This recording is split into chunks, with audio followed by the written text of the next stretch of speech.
Are you trying to lose weight but finding it harder than expected? Do you feel tired throughout the day, struggle with brain fog, or constantly crave sweet foods?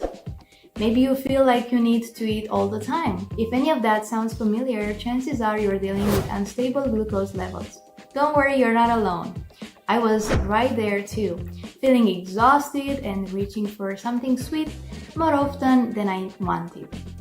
In this video, we're going to dive into a few simple food habits that can seriously change how you feel day to day.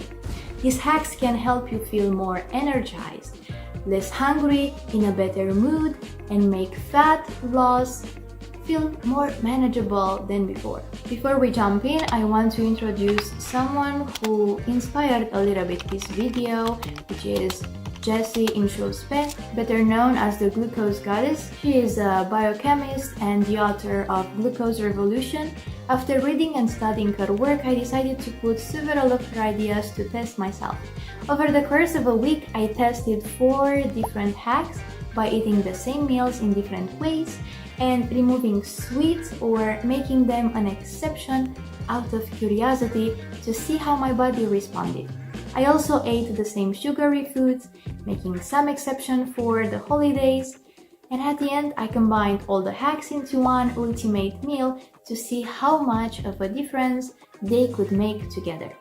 There's also a bonus hack at the end, so stick around.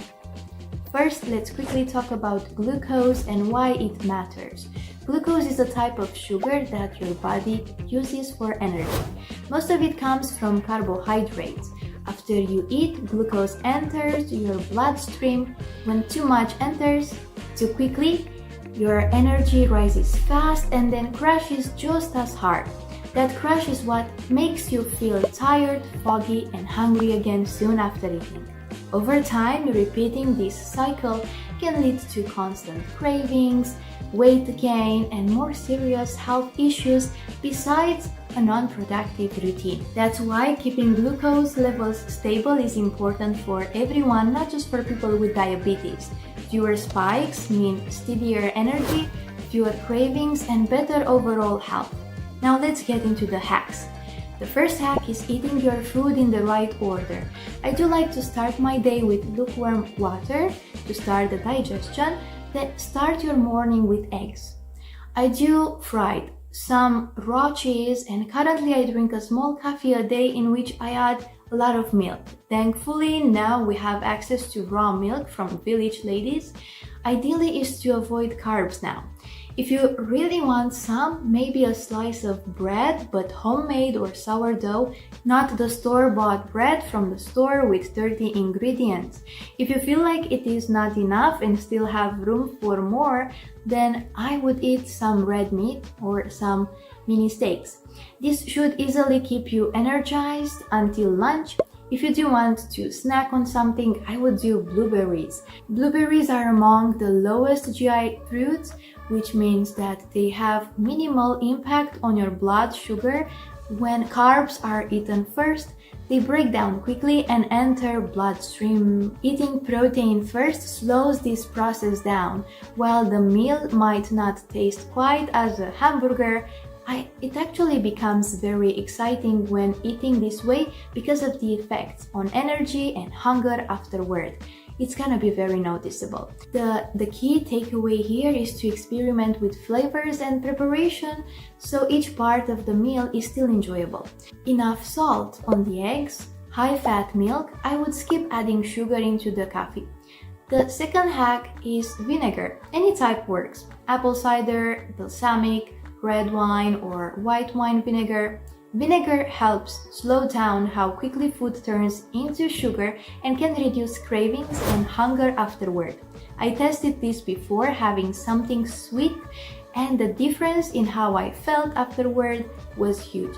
One thing to note, dilute it with water to ingest it easier.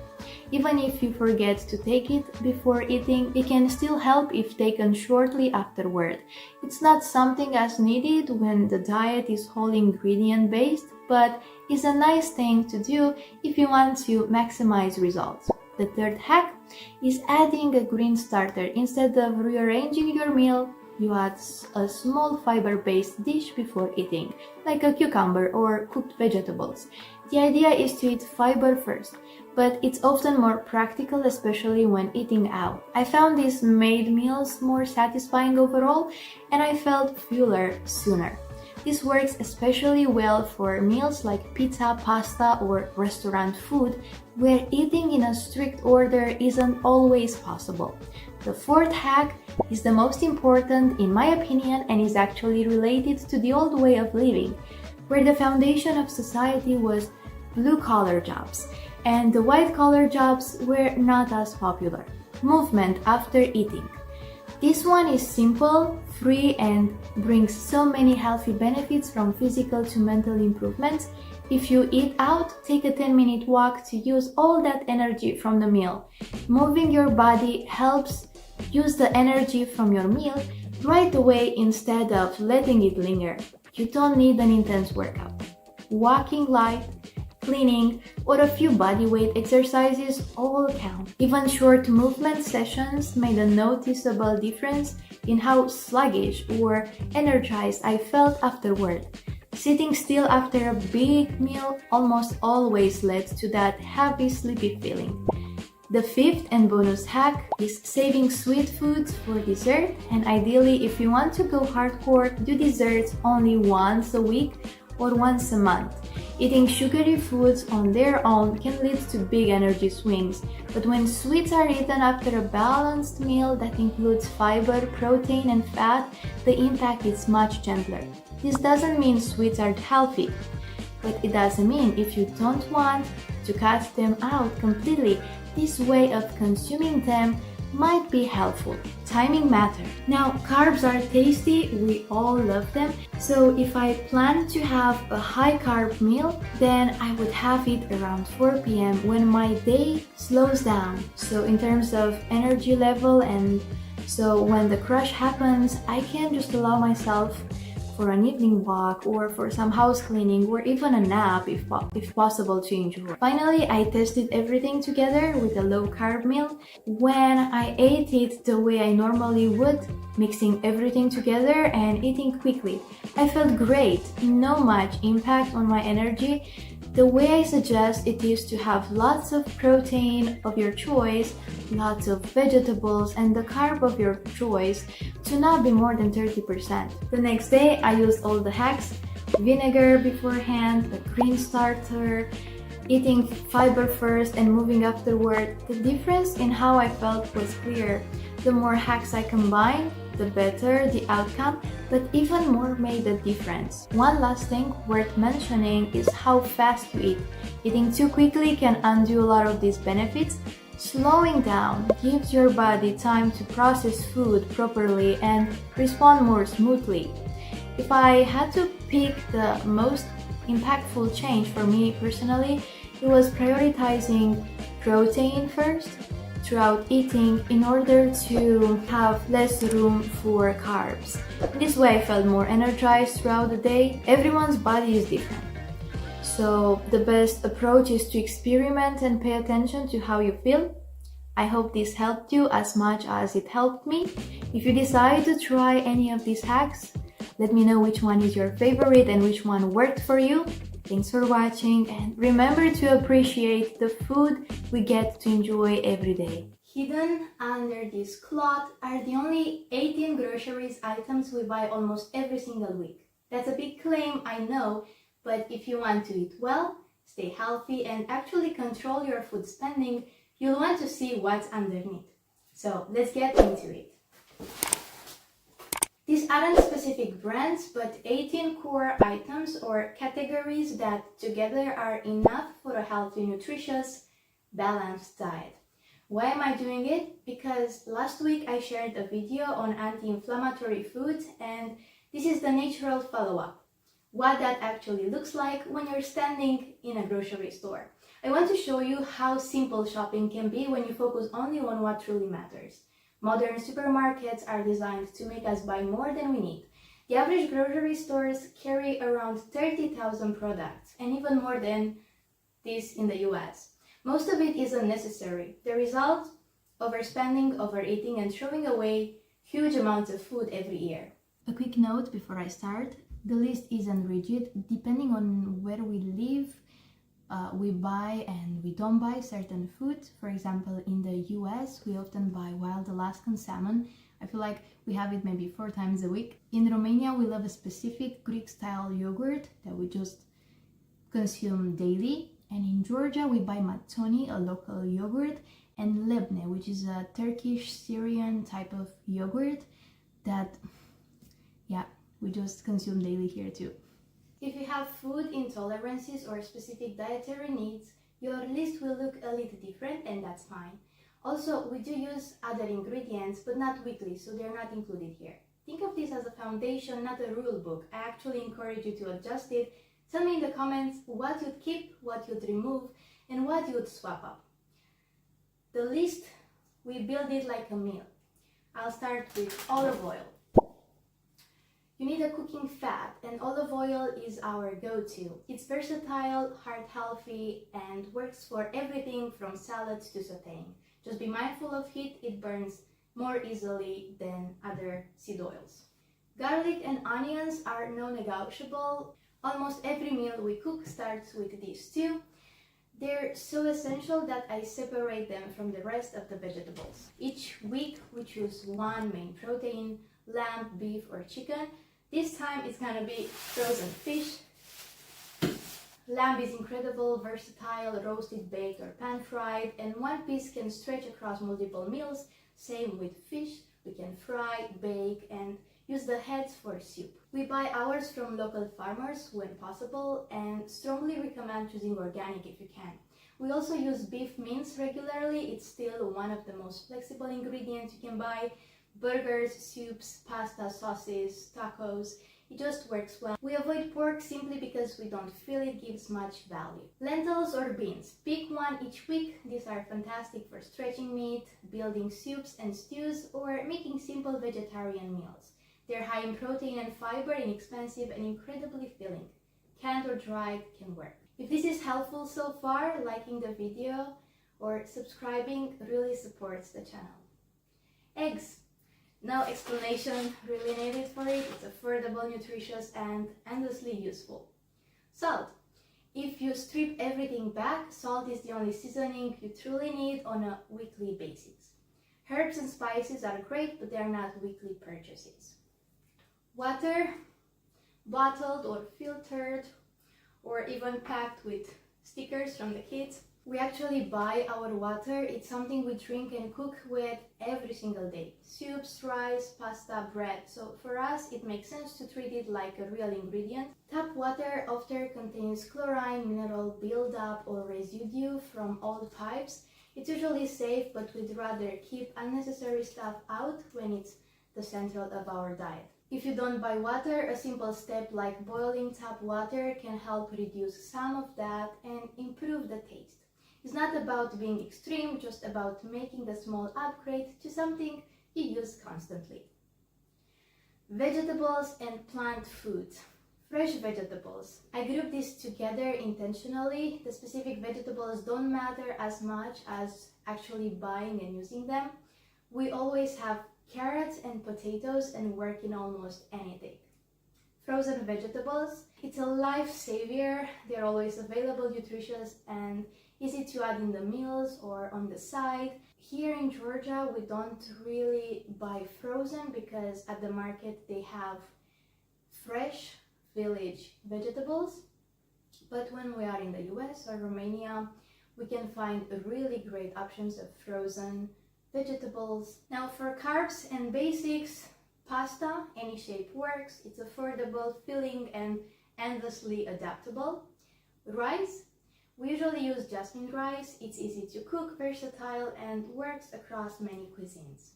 Flour means bread, pancakes, and baking. When you keep flour at home, you naturally cook more from scratch and rely less on ultra-processed foods. We bake our own bread every couple of days. I just took 3 out right now. And honestly, I cannot go back to store-bought bread. Dairy and fats. Milk, butter, and cheese. Butter for cooking, cheese for flavor, milk for everyday use. If you're lactose intolerant, you can swap this out and increase fruit and vegetables instead. Peanut butter. Choose a good quality one if you can. It's great on toast, in smoothies, and mixed with yogurt. Simple and filling. Finishing with fruit. As long as you have a couple of fruits each week, apples, bananas, citruses, you're covered. We're lucky to have our own mandarins, oranges, and even a lemon tree, which is a real blessing. Fruit is our snack and smoothie base, and it keeps us away from packaged snacks. A bonus sample for us is nuts. For us, this is one cashews, but we rotate with almonds or pumpkin seeds depending on what we're missing. A great source of healthy fats and easy calories. So there you have it. Around 18 core grocery items that cover a healthy, balanced diet and keep food shopping simple. I made some tough calls here, and there's plenty of room for discussion. Let me know what you would add, what you'd remove, and what you'd change. If you enjoy this kind of content, hit subscribe, and if you want more ways to cut your food bills, check out the next video. These are some of the anti-inflammatory foods I eat every week. As a young mother, pregnant with my third child in just 3 years while taking care of 2 little ones, these foods became the foundation that helped me stay energized, avoid pregnancy complications, recover easily after birth, and carry no extra kilos. They supported my hormones, my gut, my energy, and my ability to stay calm and stable on very little sleep. But they are not just for mothers. These foods helped people around me too, like people who suffered from asthma, diabetes, and chronic inflammation for years. Real food helped them regain their breath, their energy, and their clarity, just like it helped me stay strong and healthy through 3 pregnancies. They are the foods that helped heal my body, and they are the reason why I no longer suffer from low energy gut issues like acidic stomach, cavities in my mouth, pregnancy nausea, and irritability while raising small children. These are the foundation for healing numerous diseases like asthma, colitis, obesity, autoimmune symptoms, or brain fog. Not just that, but it will also keep you away from the dentist. Add some of these foods to your daily life and you'll watch how your energy, your digestion, and your mental clarity will change dramatically. Our bodies are designed to always trying to repair. You just have to give it the right tools. Before I start talking about what to eat, we have to know a little bit about what not to eat, because healing doesn't start with adding more. Healing means we need to change something. It starts with taking away what's new in the human diet and what historically our ancestors did not deal with. The biggest thing that changed my health was cutting out sugar. By cutting out sugar, by default, you remove a lot from your normal diet. No sweets, no snacks, no sodas, no ultra-processed foods, no fake protein bars, no fruit yogurts, no low-fat milk because they replace the fats with the sweet taste to make it actually taste good. No bread, no biscuits. You'll be surprised how many things have to be removed and how much money you actually save in your pocket every month. A couple of tips for actually accomplishing this is to do the grocery list at home. A strict list, ideally, that follows a meal plan for the week. To try to think about how much it will cost you and to try to not carry more than that amount of money with you. And one of the most important one is to eat before. Make sure you're full, so in this way you don't buy more than you need. Even if it feels hard, most addictions clear within 2 weeks. So if you go through these 14 days, everything will become extremely easy after that. Very important, no seed or refined oil sources, and especially no low-fat products pretending to be healthy because they're not. Many modern packaged foods contain industrial seed oils, refined starches, artificial sweeteners, gums, and various emulsifiers. Substances that previous generations would not even recognize as food. These ingredients place a heavy burden on the body. They irritate the gut lining, raise insulin levels quickly, strain the liver, harm dental health, and interfere with the immune system. After removing ultra-processed foods completely from my diet, the changes were remarkable. My digestion stabilized, my skin improved, and I never went to the dentist since then. My energy returned as well. Before focusing on what to add to your meals, the first step is understanding what to take away. Real healing begins when the irritants are removed. When you start eating whole, single-ingredient foods, things that truly come from the nature, you create the conditions your body needs to repair itself. That simple shift can be more powerful than most people realize. Now, what does it mean when we call a food that is anti-inflammatory? At its core, an anti-inflammatory food reduces chronic inflammation, markers in the body including IL-6, CRP, and TNF-alpha. These foods don't merely avoid causing harm. They actively support the healing process by strengthening the gut lining, lowering oxidative stress, and providing essential amino acids, vitamins, and minerals that the body can easily absorb. Because they are gentle on the digestive system, they don't overwhelm your organs or trigger dramatic insulin responses. They work in alignment with your natural biology rather than against it. So to make it long short, consume the foods that existed for thousands of years among human history because they have the power of healing. Meat. Ideally is red meat. Fat is good. Fatty steak, lamb, pork and chicken is fine, but I would prioritize red meat and organs like liver or heart. These are not your enemy. They are your foundation. Red meat is packed with all 9 essential amino acids needed to repair tissue, rebuild and growth of the muscle, and strengthen your gut lining. It's rich in iron, which is very needed especially during pregnancy. It's also something that body absorbs easily. So it's full of zinc, carnitine, B12, taurine, and creatine. These are all crucial for energy metabolism and brain health. Ground meat is the cheapest alternative, as indeed nowadays the meat can be very expensive. The fats in these cuts, especially saturated and monosaturated fats, fuel hormone production, support the brain, and stabilize blood sugar. It also protects the teeth by straightening the enamel. When you eat nutrient-dense meat, your pancreas and liver get a break because there's no massive glucose surge to deal with. It's clean fuel. It digests efficiently and it gives your body the building blocks to deal. Don't fear fat. It's one of the most anti-inflammatory nutrients you can eat when it comes from clean grass-fed animal sources. So butter, ghee, tallow is very much welcome in the diet, using it for sautéing or frying.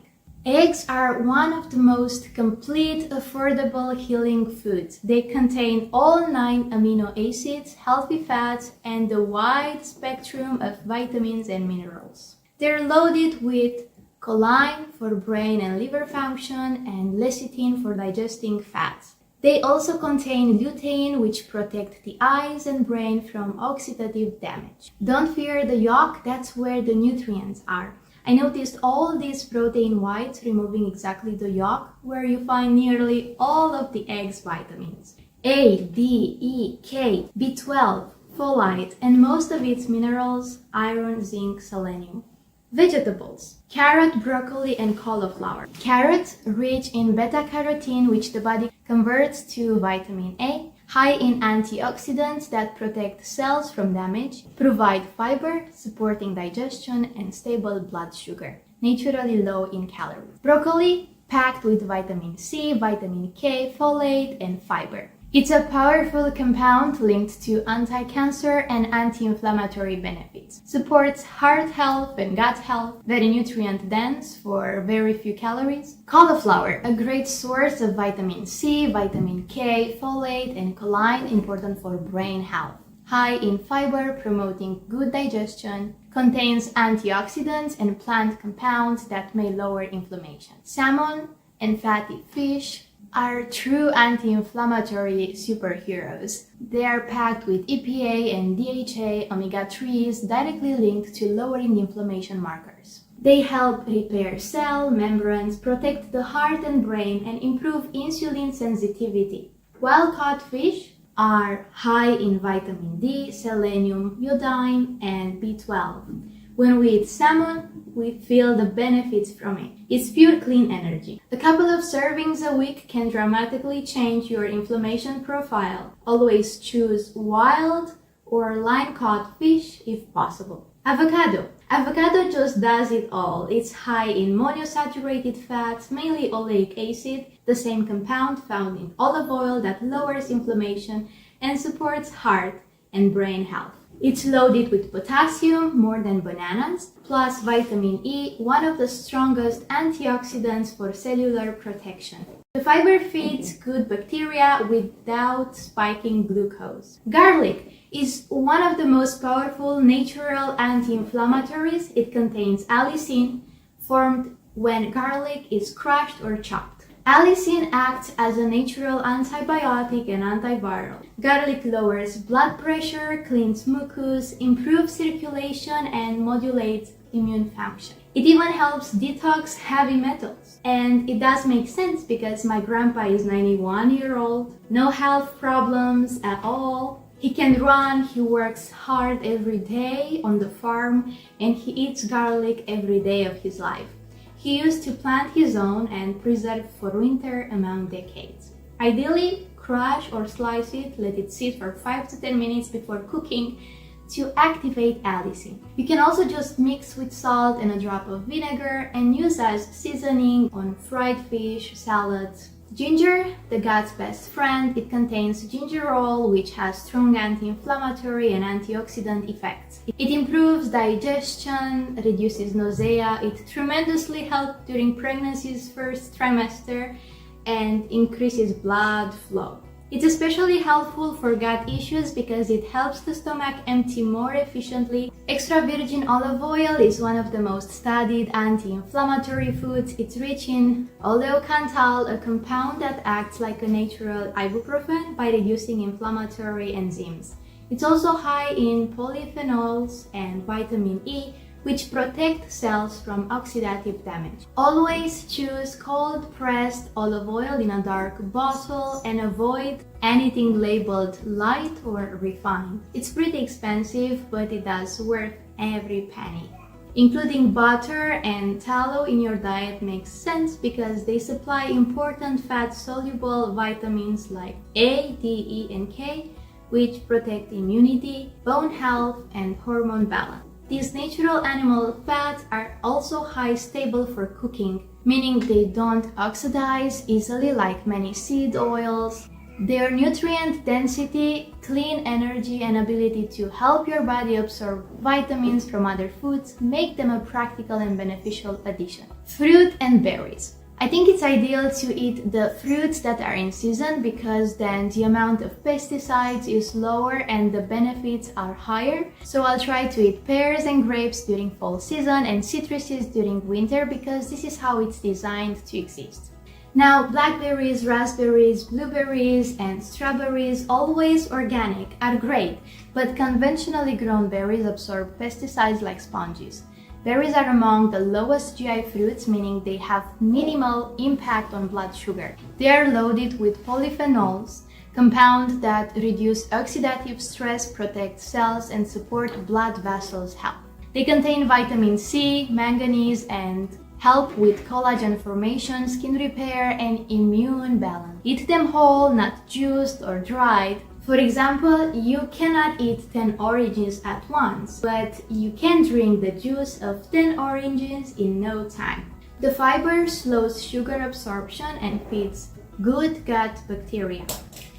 Nuts. Nuts are a powerful addition to a healthy diet because they are packed with healthy fats, protein, fiber, and essential vitamins and minerals. They help support heart health, keep you full longer, stabilize blood sugar, and provide antioxidants that protect your cells. Even small daily servings can boost your energy, improve nutrient intake, and support overall wellness. Almonds, high in vitamin E, magnesium, and fiber. Walnuts, rich in omega-3 fatty acids for heart and brain health. Cashews, good source of iron, zinc, and healthy fats. Pistachios, high in protein and antioxidants, and they are a great source for snacking. These foods all have one thing in common. They are natural, nutrient-dense, and anti-inflammatory by design. They don't come from a lab or a barcode, they come from nature. And your body knows what to do with them. There's a while since I started to eat healthy, but over the years I noticed and heard many stories of people who became vegetarian, vegan, high carb, low fat, and none of them on a very long term seemed to be in harmony with the body's needs. You don't need complicated recipes or expensive ingredients, just pick one protein, one fat, and one plant. Keep it simple, it will put you at ease, it will be cheaper, and your health will improve dramatically. Examples: baked beef with green beans, avocado, and some Greek yogurt. Salmon with baked potatoes, carrots, and green beans.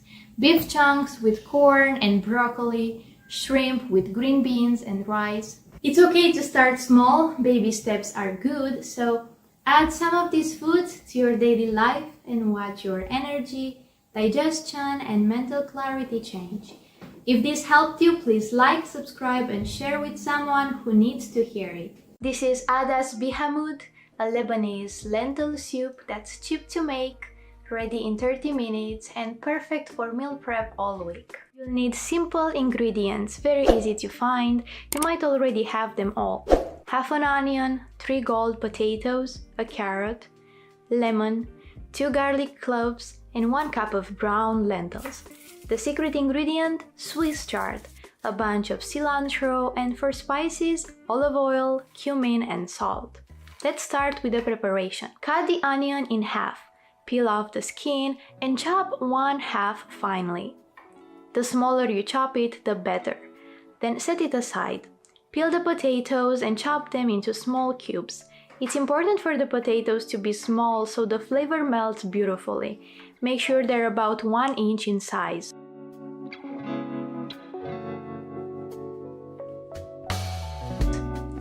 Do the same with the carrot. I cut it in half, then chop each part into very small cubes. After you finish, transfer them to a bowl.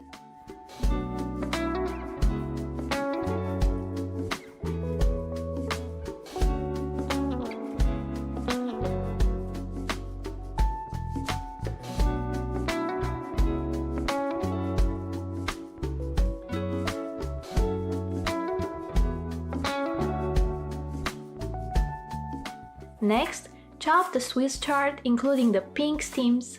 They're a good source of iron, and set it aside.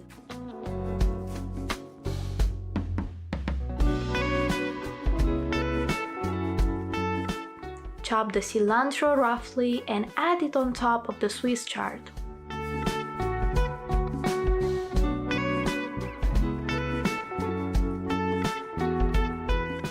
Squeeze the lemon into a glass. You can add more juice if you like it tangy. For this quantity, I used 1.5 lemons. Now, as we have everything prepared, the rest is easy. For cooking, in a stainless steel pan, add about 1/3 cup of olive oil. Because for us, it's an oil-free day, I sauteed the veggies in water instead. Either way, it's gonna be very delicious. If you want to follow my method, add 1/3 cup of water and let them saute until there is no water left. You'll need to watch closely if you saute with water so it doesn't burn. After about 5 to 7 minutes, add the rinsed lentils, followed by 1 liter of hot boiling water. Cover with the lid and let it cook for 20 minutes on a medium flame. In a separate pan, add the minced garlic and saute it for a minute in olive oil, about another 1/3 cup, or water instead. Let it cook for about a minute, then add the greens, the cilantro and the Swiss chard. Try not to make a mess like I did, if possible. Mix and let it simmer for about 5 minutes until everything is well combined.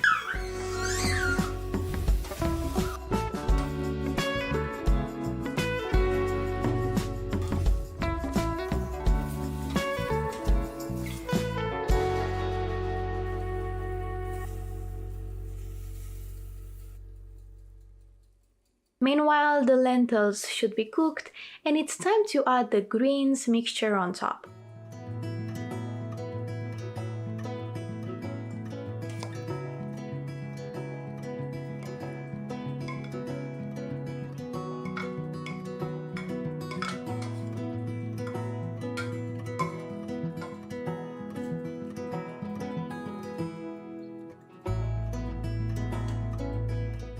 Give it a good mix, then add the spices, about 1 teaspoon of salt and 1/4 teaspoon of cumin.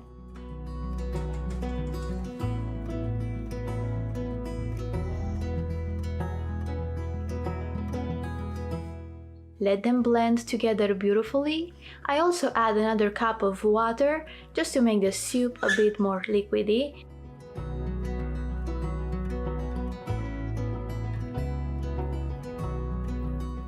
Cover and bring it to a boil for another 5 minutes.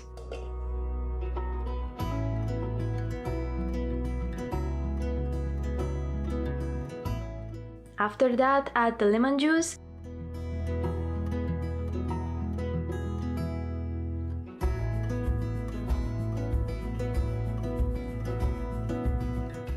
Give it a quick stir and serve the soup in a bowl. Wow. You want more?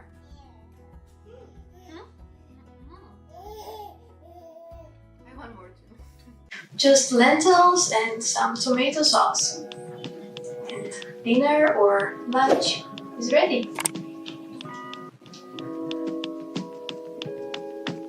Begin by rinsing 1 cup of yellow lentils under cold water.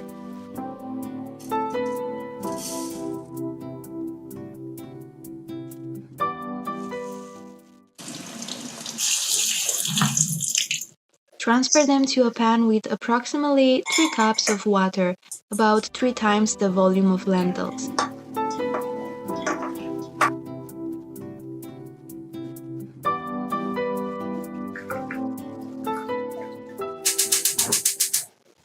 Cover with a lid and bring to a simmer over medium heat. Meanwhile, prepare the aromatics. Finely chop 2 cloves of garlic, or more if you prefer a stronger garlic flavor. I recommend chopping instead of mincing, as it creates a gentler infusion when sautéed.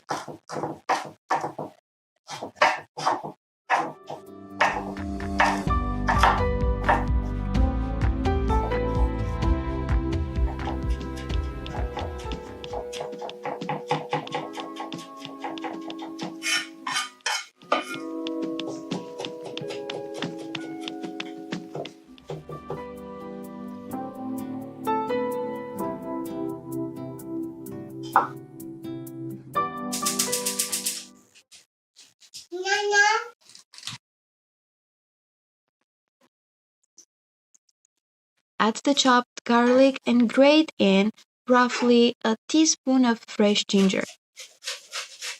Stir for about a minute over medium heat, just enough to release the aroma, but be careful not to burn them as olive oil has a low smoke point. Next, incorporate the tomato base. Add half a cup of quality tomato sauce. If unavailable, 2 ripe, juicy tomatoes can be used as a substitute. Let the mixture simmer for 5 to 7 minutes, allowing the flavor to melt. It may appear slightly oily, but it will blend beautifully with the lentils. Returning to the lentils. Once they're halfway cooked, stir in a teaspoon of salt for even seasoning. Recover and continue cooking until most of the water is absorbed. Occasionally you may notice foam rising to the surface. Feel free to skim it off with a spoon if desired.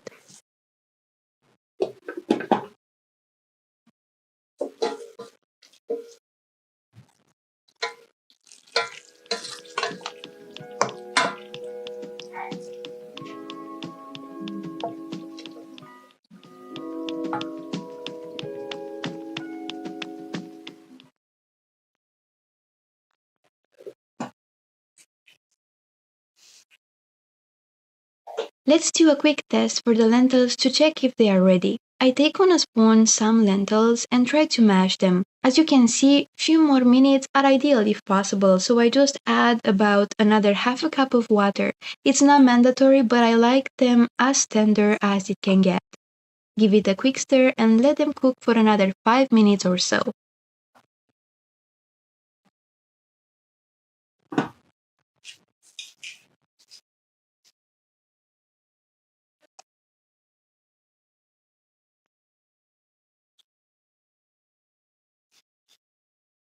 Finally, combine the two components, pour the tomato mixture over the cooked lentils, and stir thoroughly.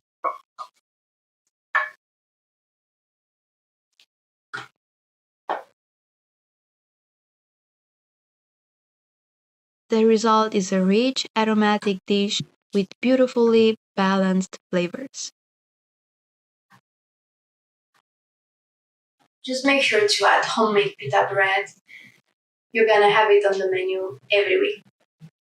We are on the road again, traveling with kids, staying in an Airbnb, bags everywhere, toys everywhere, but with this $5 soup, I'll get you covered. This whole thing takes about 30 minutes, uses very basic ingredients, and proves that even in an Airbnb kitchen, missing half of your tools, you can still make something delicious. First thing, I'm chopping one onion as finely as I can. Now remember, this is me cooking with kids around in a new country, so my apologies for bad lighting. Into the pot, it goes with a little olive oil or whatever oil you have on hand. If you have garlic, add about 2 cloves of minced garlic here as well. I totally forgot to tell my husband to buy some, so no garlic today, but if you have it, it makes the soup even better. We're going to saute this for about 5 minutes until just it softens. While that's happening, I'm chopping 1 carrot into the tiniest cubes I can manage. Again, tiny helps the soup cook faster, especially on busy days. Toss the carrot into the pot and saute for another minute or 2. By this time, the kitchen already smells so cozy and homely, even though it's not our real home. Next up, potatoes. I'm cutting them into small cubes and adding them right to the pot. This is the perfect time to season with salt. You can add pepper, cumin, paprika, whatever you like, but because we're on the move and my spice collection is basically non-existent right now, I'm keeping it simple with just salt. And honestly, it turns out amazing. After a couple of minutes of sauteing everything together, add water, or if you're lucky enough to have some vegetable broth, even better. Cover it and let it simmer for about 7 to 10 minutes until the potatoes start to soften.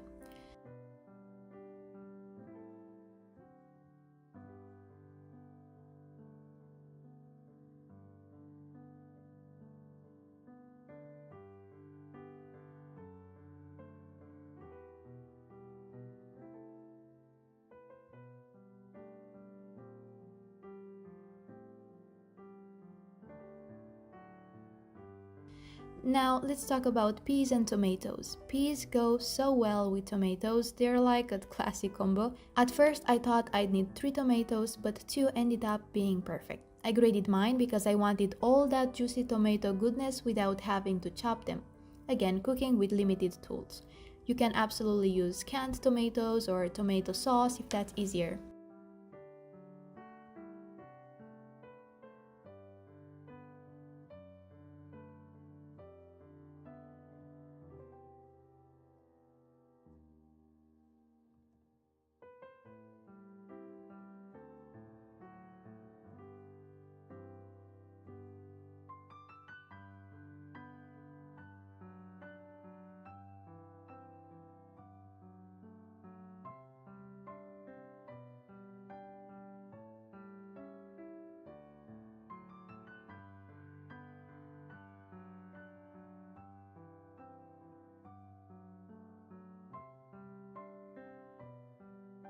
Once the potatoes are cooked, I add the peas. I'm using pre-cooked peas to save time. I rinse them quickly under water and then pour them straight into the soup.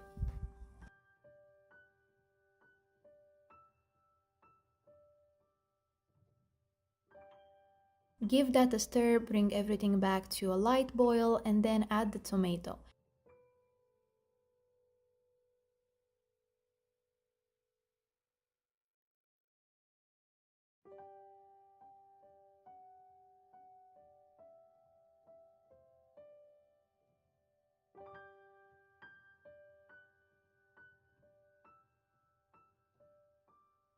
Let it cook together for about 5 more minutes. At this point, the soup is already smelling amazing. So warm, so comforting, and so budget friendly. And now for the most important ingredient, fresh dill. This is what makes the soup taste really good. Chop it finely and add it right at the very end once everything is cooked. Don't cook the dill too long, just drop it in, give it a gentle stir, and turn off the heat. The fragrance is incredible.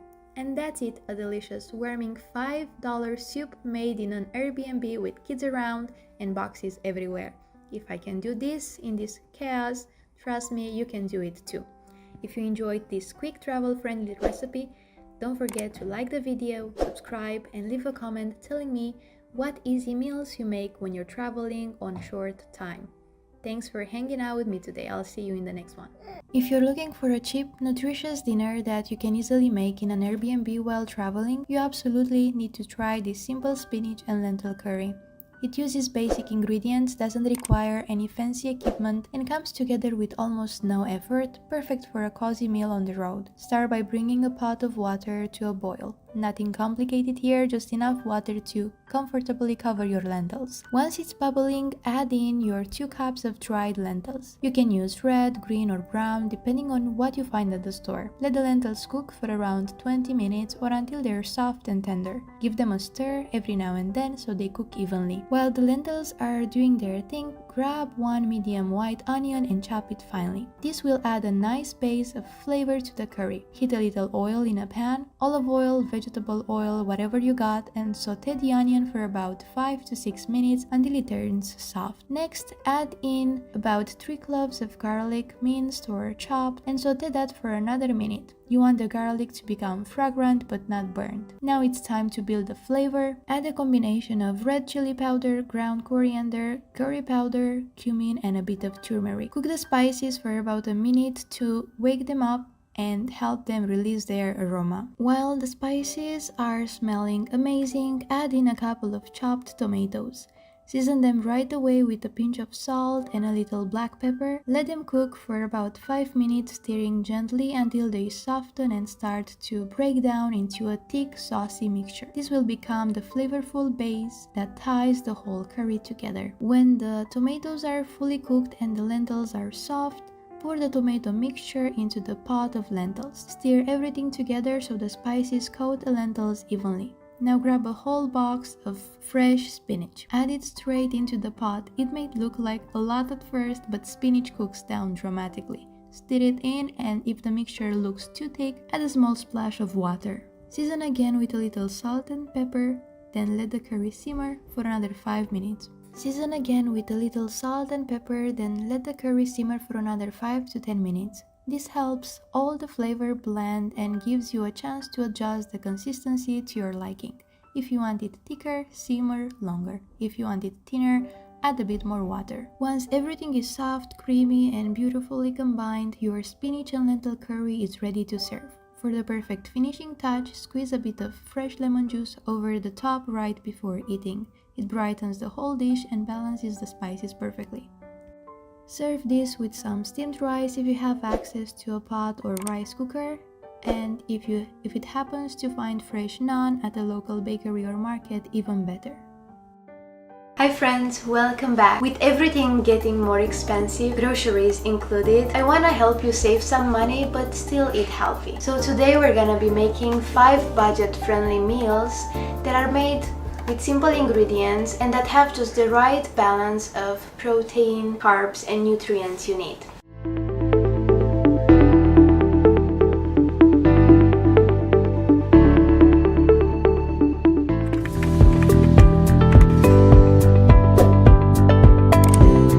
Just 10 minutes of hands-on and the oven does the rest.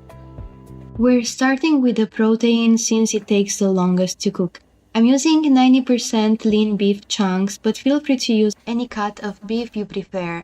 It all works well here. Add your beef to a baking pan. I like to rinse it quickly under cold water, then pat dry. Season simply with salt and black pepper, sometimes less is more. Drizzle about 1 cup of tomato sauce over the top, then add another 1 cup of water to help distribute the flavor evenly. Cover with a lid or foil, then place in a preheated oven at 370 Fahrenheit for about 1 hour and 30 minutes. When it's done, just look at the texture. Tender, juicy, and full of flavor.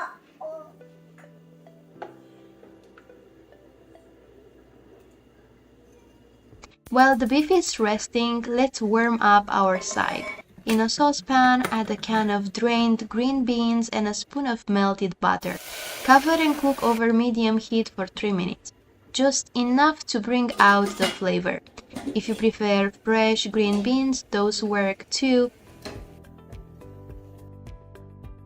For the dressing, I'm using Greek yogurt seasoned with a pinch of cumin and salt. Add a splash of water to thin out slightly if too thick. Then blend or whisk for about 30 seconds to 1 minute until smooth.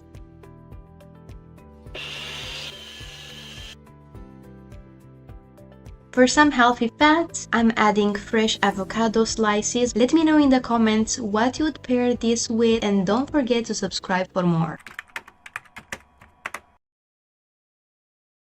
This one has the perfect balance of protein, carbs, and nutrients, and that makes it a really healthy, simple lunch idea.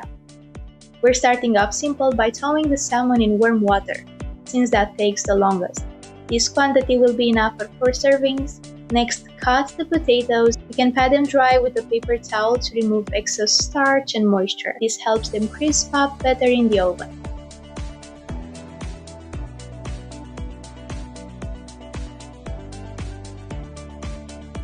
Transfer them to a baking sheet, then drizzle generously with olive oil.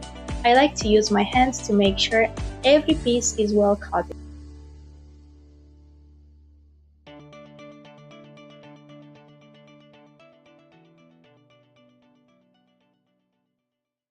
Don't season them yet, salt can slow down the crisping process.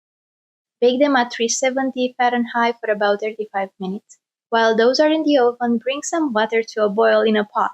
We'll use it to steam the carrots. I'm using a simple setup with a strainer over the pot. Steam them for about 8 to 10 minutes depending on how soft you like them. Once the salmon is fully thawed, remove it from the packaging. I personally prefer wild Alaskan salmon. It has a cleaner taste and fewer additives than farmed salmon, which I avoid unless dining out. Score the salmon gently with a knife. This helps it cook more evenly and also makes flipping easier if the skin is still on. Season the cuts with salt and black pepper to distribute the flavor more evenly.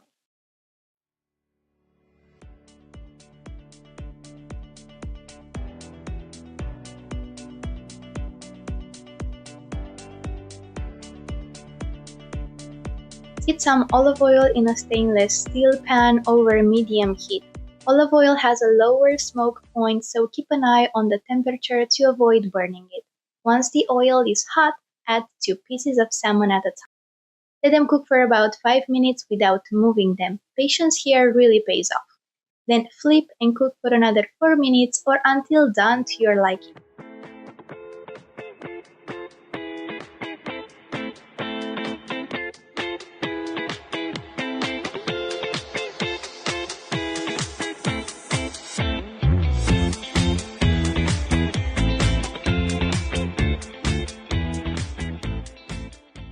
Now for the green beans, I'm using canned ones for convenience, but fresh will work just as well. Warm them through in a pan for about 3 minutes. By now the carrots should be ready too. You can test them with a fork. They should be tender but not mushy. I overcooked mine slightly, so next time I'll steam them for just 8 minutes. I like to layer the green beans over the carrots, then drizzle with a little olive oil, salt, and black pepper.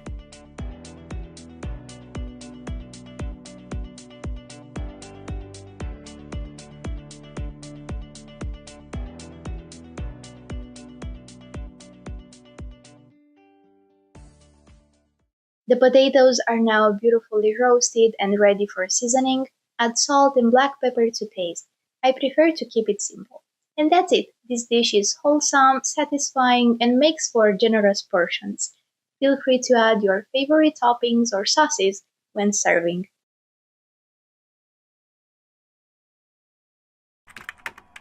We're starting with the shrimp. I'm using about 700 grams of wild shrimp today. If you can, always go for wild caught over farmed one for a cleaner taste and fewer additives. My shrimp were frozen, so I defrosted by soaking them in lukewarm water for about 5 minutes. Then patted them dry using paper towels. This is important to help them sear nicely in the pan and prevent any oil splatter. Now let's heat up a stainless steel pan on medium heat, and I'm adding a generous amount of olive oil. Since shrimp cook very quickly, this dish comes together fast, but olive oil does have a low smoke point, so make sure your heat isn't too high. Once the oil is hot, in go the shrimp.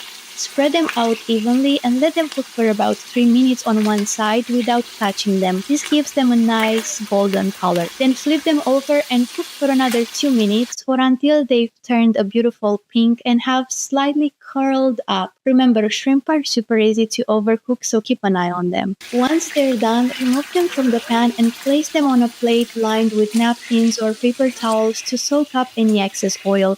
I like to keep the seasoning simple, just a sprinkle of salt, but feel free to get creative. Smoked paprika, garlic powder, or a splash of lemon can all add amazing flavor. You can absolutely use a rice cooker for this next step, but if you don't have one, here's how I steam rice on the stovetop. Start by rinsing 1 cup of rice under cold water at least 3 times. This helps remove extra starch so the rice turns out fluffy, not sticky. Then add it to a saucepan and pour in water about 1 inch above the rice level and bring it to a gentle boil. Once it's boiling, turn the heat down to the lowest setting and let it steam slowly until all the water is absorbed. Avoid stirring or uncovering it too often. Just let the steam do its job. This takes about 10 to 15 minutes depending on the rice. Now for our green beans, I'm using canned ones today for convenience, but fresh ones work just as well if you have the time to trim and steam them.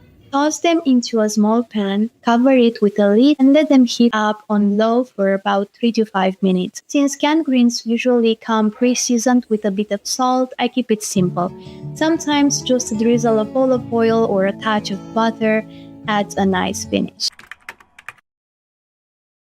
It's a delicious meal that strikes the perfect balance of protein, carbs, and essential nutrients.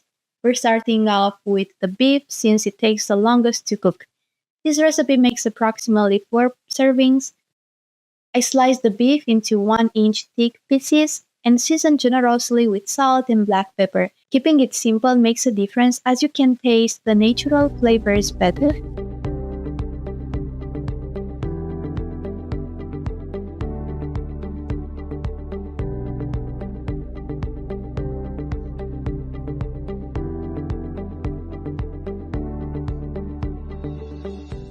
Next, I add 1 cup of tomato sauce. I'm using Rao's brand because of its clean, high-quality ingredients, and 1 cup of water to help everything blend together.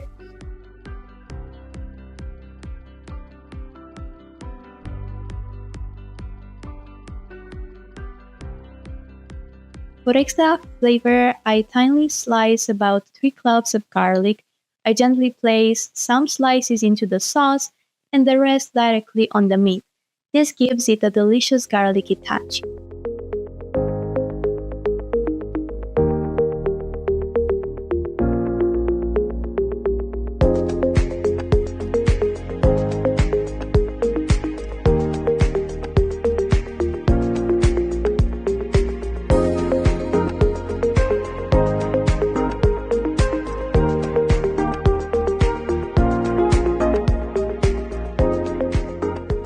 Once everything is combined, I place the pot into a preheated oven at 370 Fahrenheit and bake for about 2 hours.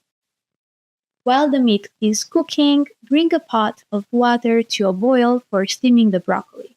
I use a simple setup with a strainer over the pot. Steam the broccoli for about 6 to 10 minutes depending on how tender you want it to be.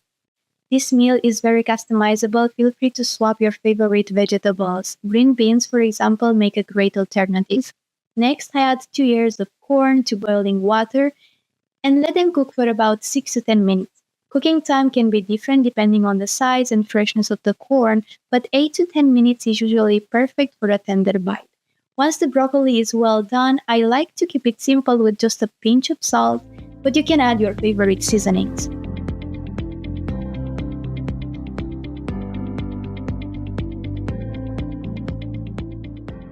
For the corn, I use a method that I learned from the people of Indiana. Just melt some butter on top and sprinkle with salt to taste. It's incredibly simple, yet so flavorful.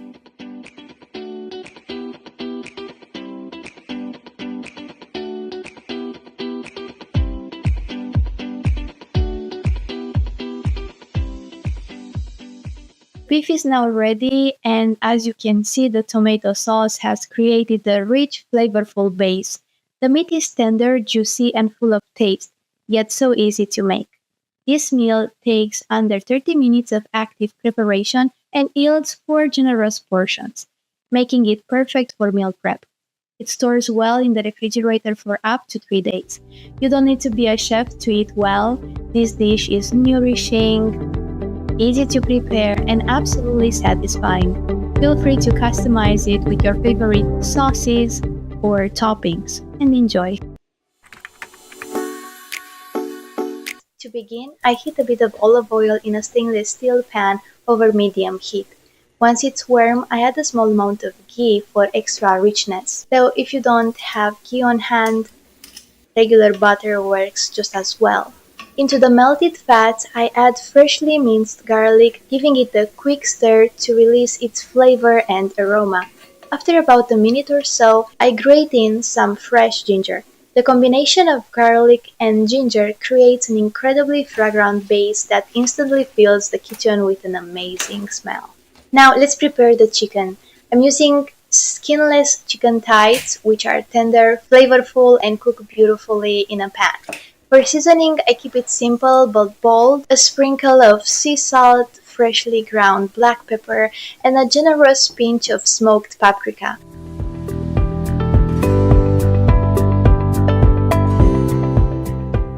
Feel free to add your favorite herbs or spices. This is a flexible recipe, so make it your own. Place the seasoned chicken thighs into the hot pan. Let them sear until golden brown on one side. This usually takes about 7 to 10 minutes, depending on the thickness. Try not to move them too much, allowing them to form a nice crust.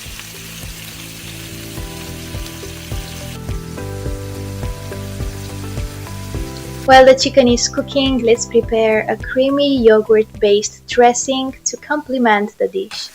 I prefer using a blender for a smoother consistency, but a simple whisk or spoon will do the trick as well. To the yogurt, I add a pinch of ground cumin, a little salt, and just enough water to reach a creamy, pourable texture. Blend it all together for about a minute, and that's it.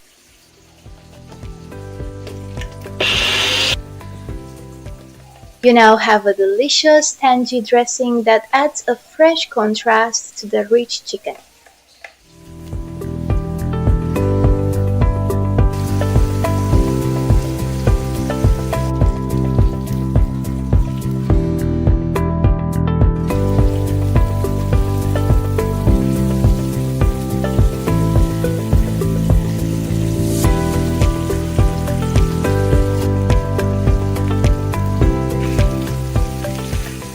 Once the chicken is beautifully cooked and golden, I serve 2 thighs per portion topped with about 3 tablespoons of the yogurt dressing. To round out the meal, I move on to the green beans. In another stainless steel pan, I add 1 can of green beans along with a tablespoon of butter. Cover the pan with a lid and let the beans warm through and absorb the buttery flavor. This should take about 2 to 3 minutes. It's a simple step, but it really elevates the texture and taste of the beans.